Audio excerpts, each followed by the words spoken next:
I want to go ahead and introduce our speaker, Deborah Green. I'm going to transfer the host duties over to her in a second so she can share her screen. But by way of introduction, this is what she passed along to me. It turns out that Deborah is a Florida native. She's originally just up the street from Gainesville, and she has a PhD in entomology. She's a bug lady, at least at one point of her career, from UC Berkeley. And after 6 years working in that field, including 3 years in Puerto Rico, she turned to being a teacher to share her knowledge with students. And she did that all the way from junior high school all the way up to community college. So she taught environmental science and biology.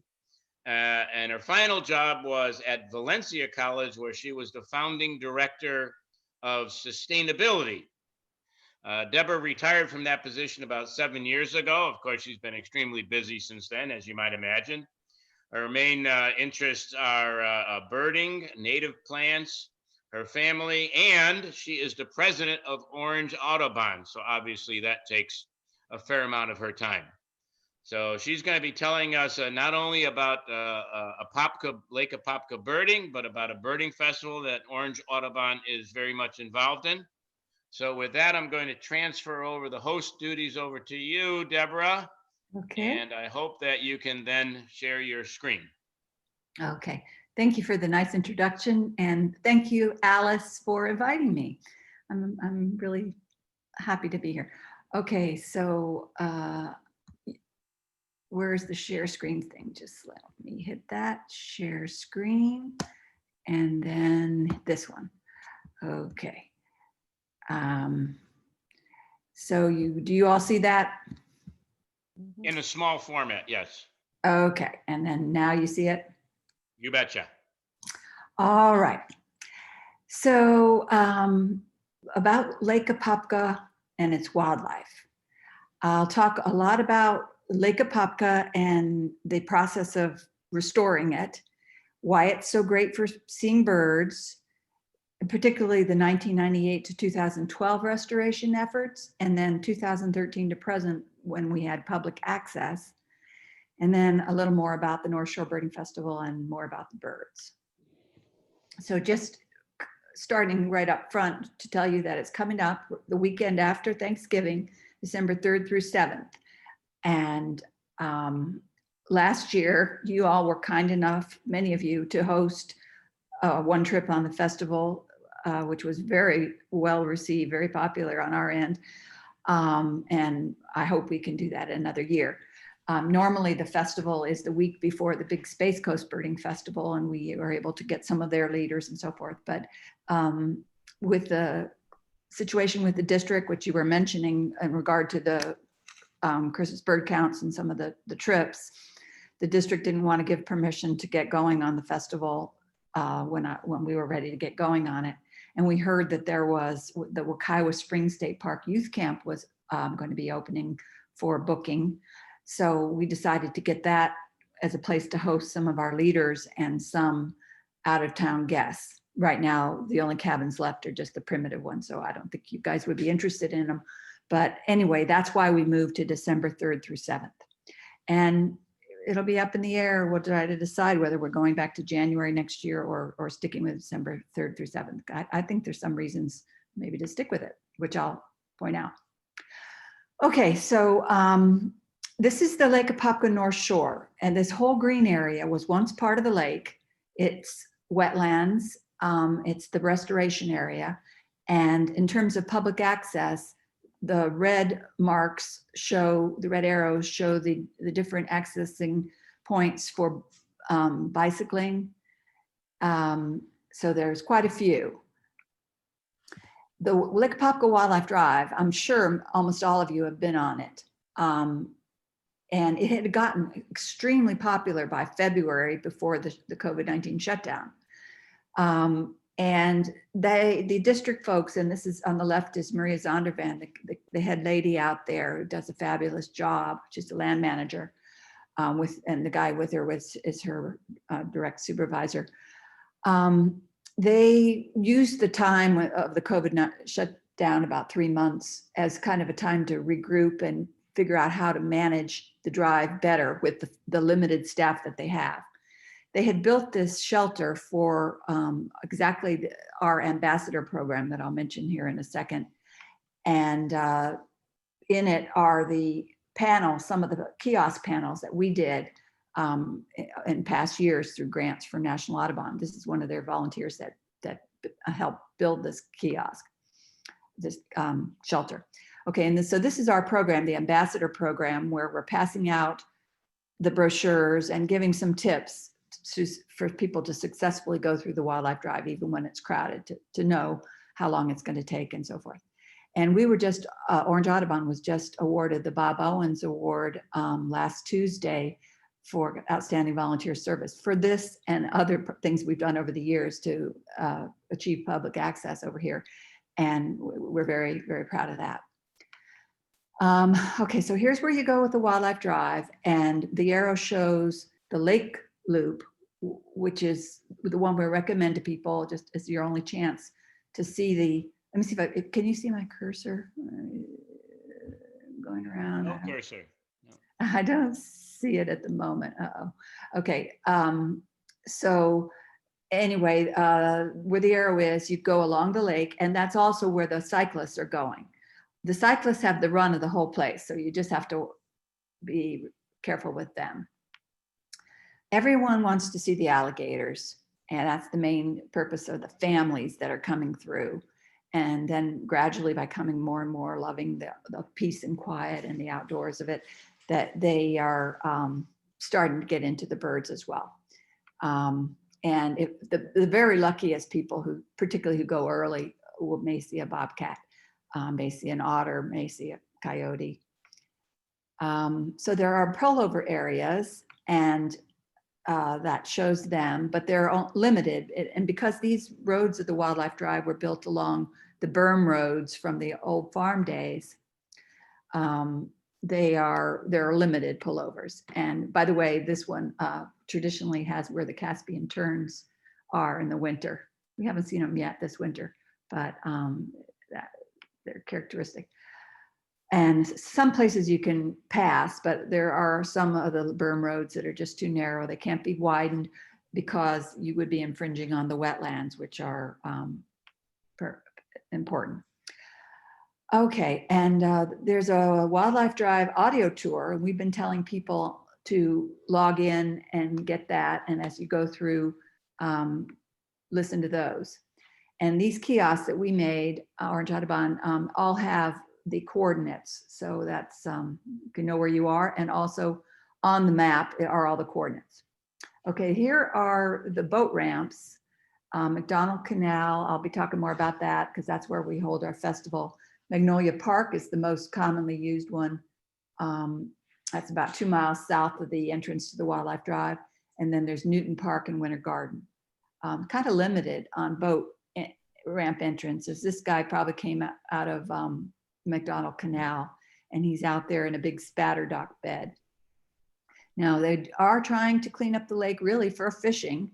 That's been the original purpose since the 90s. And here the FWC folks are releasing some bass fingerlings. I'm not sure if they survived or not. I do want to say that being that there is so little boat traffic, I mean, pretty much almost none, it is fabulous for taking sunrise or sunset photos, you know? Okay, some things, and this is my presentation to the ambassadors. But I think you can enjoy it too.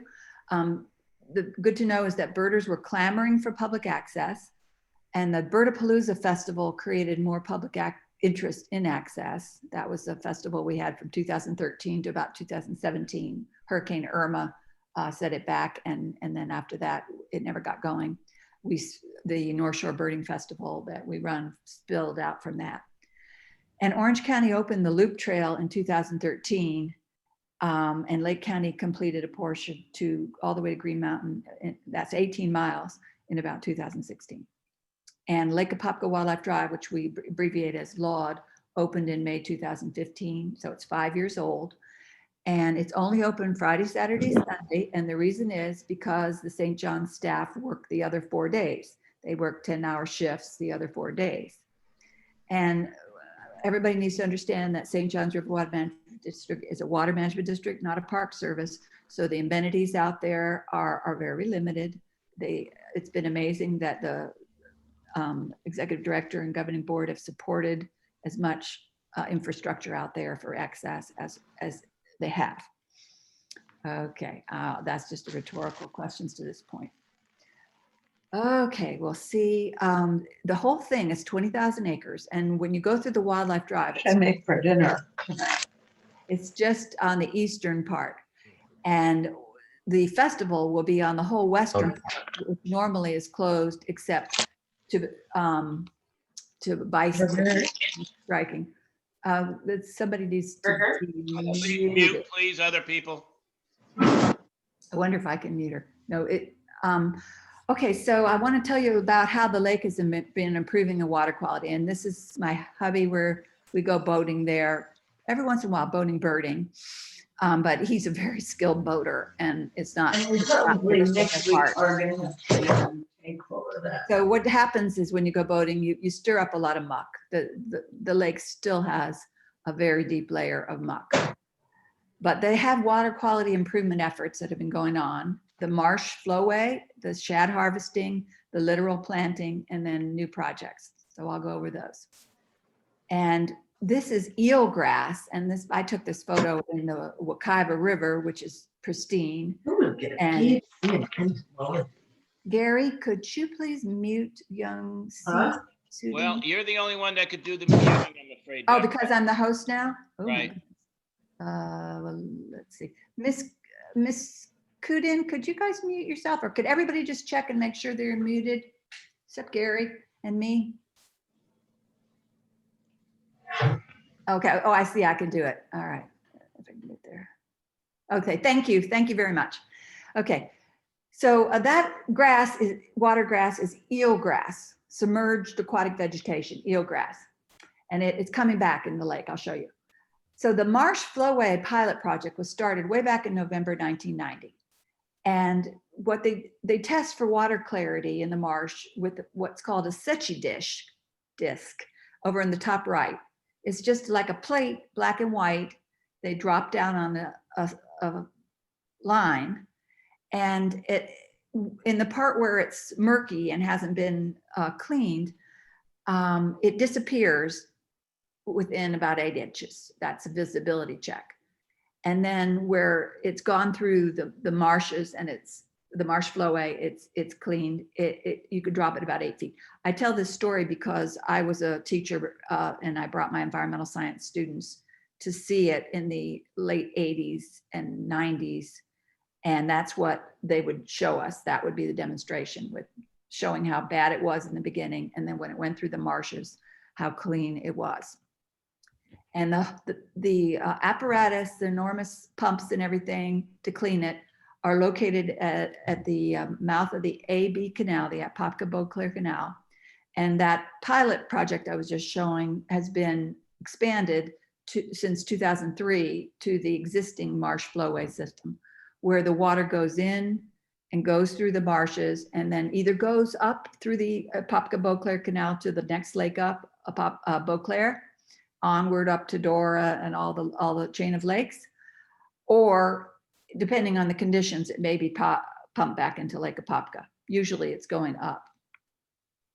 And they also do alum treatment. They use enough alum or lime to precipitate out the phosphate in the water. And phosphate is the problem nutrient. There's NPK nutrients, you know, and when you fertilize, and the problem in Lake Apopka is the phosphorus. Now, another technique to get out the phosphorus was taking out these bottom feeding fish, the gizzard shad. And they've been doing that since 1993. There was always a problem. What did you do with the gizzard shad? They tried all kinds of things. It is totally impalatable to humans. And what they're doing now is selling it to for bait out in Louisiana for crayfish, believe it or not. But it really has helped remove a lot of phosphorus from the lake. And they planted littoral, which means shoreline vegetation. And this is the plant spatterdock. And there you should see them dropping it down on cement blocks. And it has beautifully established. This was a picture I took boating out there a couple years ago, and it's grown even more, like other things have seeded in there. And you sometimes see the egrets and herons out there. So it's creating habitat, both for fish below and for birds above. And they also planted bulrushes, the plant at the top. And I just was taking a picture of the bulrushes and I noticed that there's eelgrass in the water. That's that special submerged aquatic vegetation plant that tells us that it's coming back. And it's coming back all around the lake, eelgrass. Now, the latest effort to clean up the lake is an innovative total phosphorus removal project with a performance contract, a contract where the company is putting in all the money for their infrastructure, which is millions, and they are confident that they can remove phosphorus. They apparently have done it in the phosphate mining industry. And it's a very big deal. This is some of the construction pictures. And it's out there at the edge of the lake, pulling in water, processing it, and letting it go back and being measured. And if they reach the certain goals, then the district will be paying them. And that's incidentally from money allotted through the legislature, which is always a fight to be sure it's going to be there. So, okay, so I said in 2015, the Lake Apopka Wildlife Drive grows, the popularity, was opened, and the popularity is always growing. We really saw it after the COVID-19 reopening, that there were families that came, and we always ask them, they never been there before? No, where are they coming from? Many of them were just from the Central Florida area, but they just had never made it out there. And it'll be interesting to see how many come again and how more crowded it's going to get. But it is a photographer's paradise, and there is a community of photographers. There are Facebook pages and groups. I'll tell you about the page that we manage in a second. This is the Facebook page that Orange Audubon folks manage, and we keep it always looking the same, with the same picture on the left and same picture on the right, so you know you're on the page. And it used to be that when you Googled Lake Apopka Wildlife Drive, it was the first thing that came up because it was so often, it was like a gateway, and we communicate anything that the district wants us to communicate. And a lot of great pictures are posted. Facebook just did a changed somehow, and I'm having a hard time getting used to the new version. So we're not posting quite as many pictures as usual. But anyway, you can check out that. And this is just a picture of all the visitation. And now I'll talk about the western part of the North Shore. That's really remote, and you can't get in there except by bicycle or on foot. And it's a hard hike because there's no shade. But people are finding it by bicycle, and birders are figuring out how to carry their camera and so forth.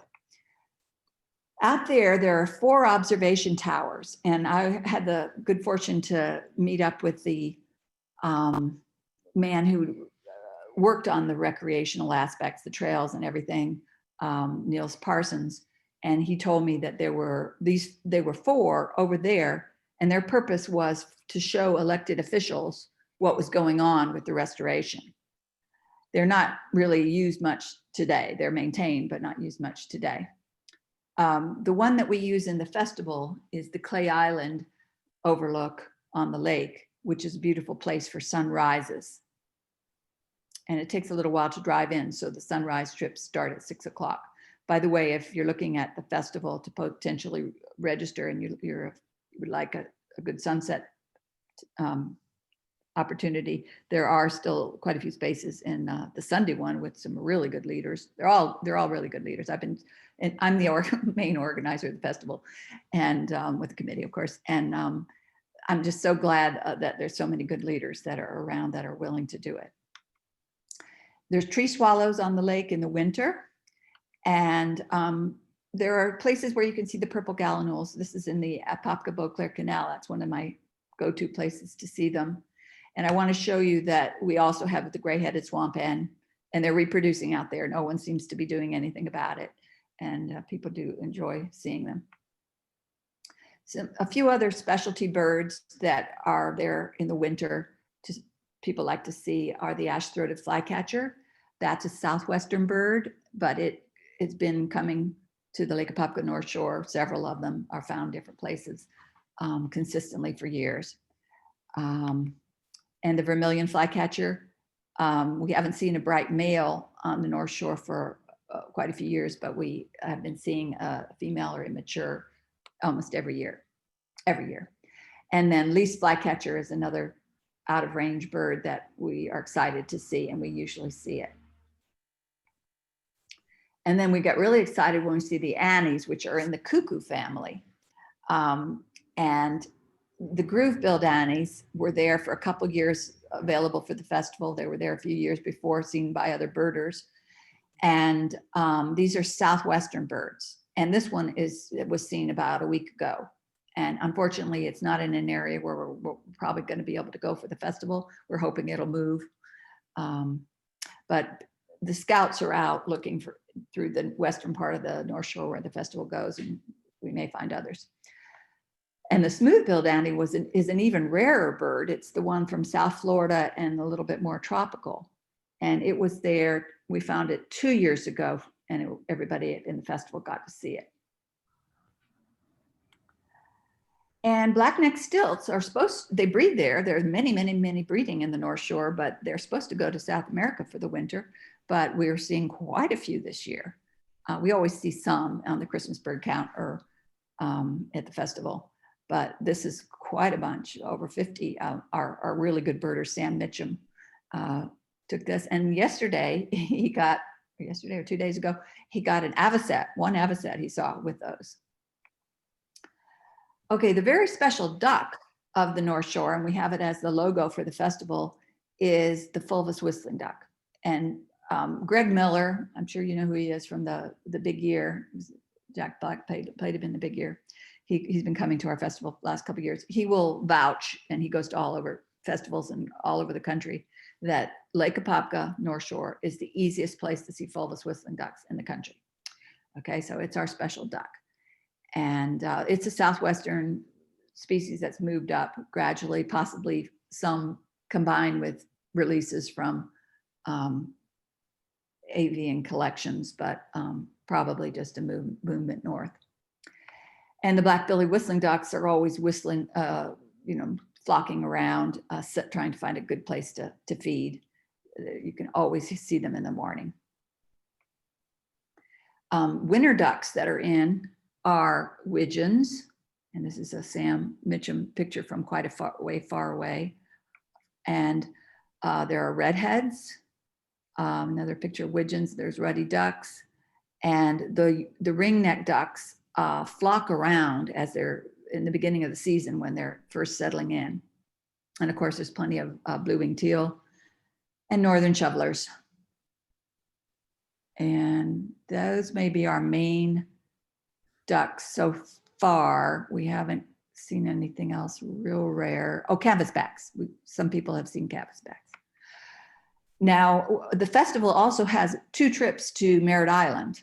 Now that we're not associated, team tagging with the Space Coast Birding Festival, we are venturing out a little further, and we have 2 leaders from over there, Mitchell Harris and Audrey Whitlock. And so they're taking us around Merritt Island, and that's where you really see the pintails. We might see a pintail or 2 on the North Shore, the most keen-eyed, but really that's where we're going to see them. And something cool about being in December is that the people at the festival are going to get to see the burr marigolds. There's fields of burr marigolds, so beautiful. So we may stay keeping it in December. I'm going to see. And painted bunting is a very fun bird to see, and everybody on the festival with patience can see them because they are there in the winter. And something that was just seen last week on the sod fields associated with the wildlife drive is American golden plover, and that's a really good bird to see.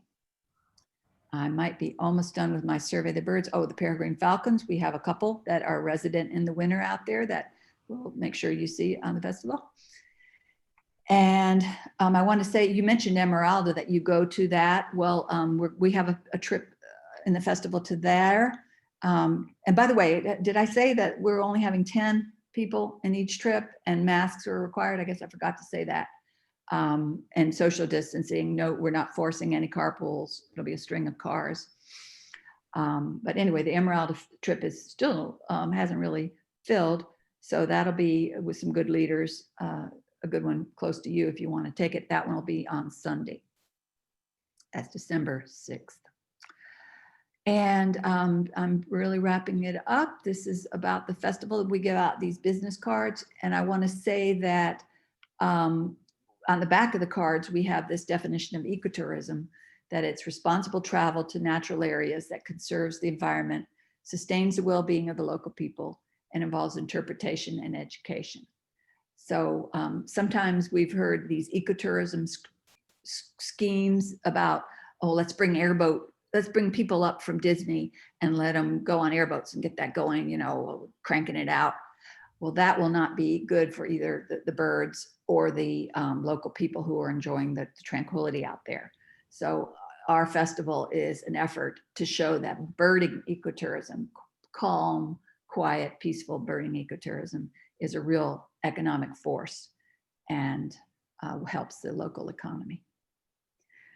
I think that is all I've got at the moment, but I'd happy to answer any questions. Thank you for your attention.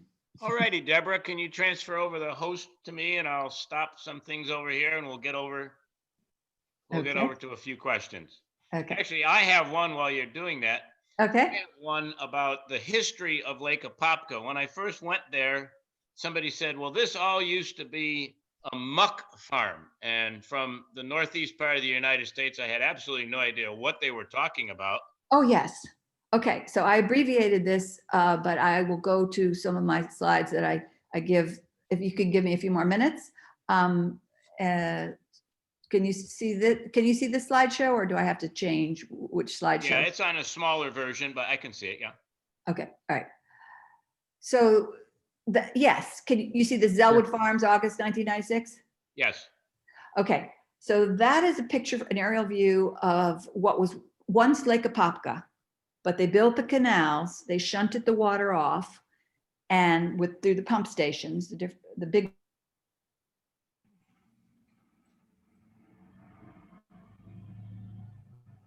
We lost your audio.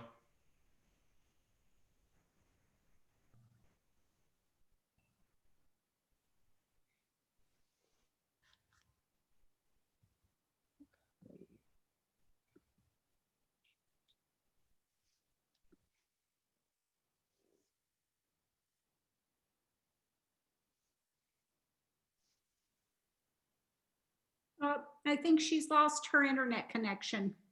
Oh, okay. I thought it was me. No, looks like she's lost her internet connection. Okay, well, we did have some questions. Alice had asked one about access to the western portion of Lake Apopka. I don't know anything more about that, but if I can get back to, okay, well, here we go. I think she might be gone. I'll look up that map, Gary, and see. I mean, she had the 3 arrows.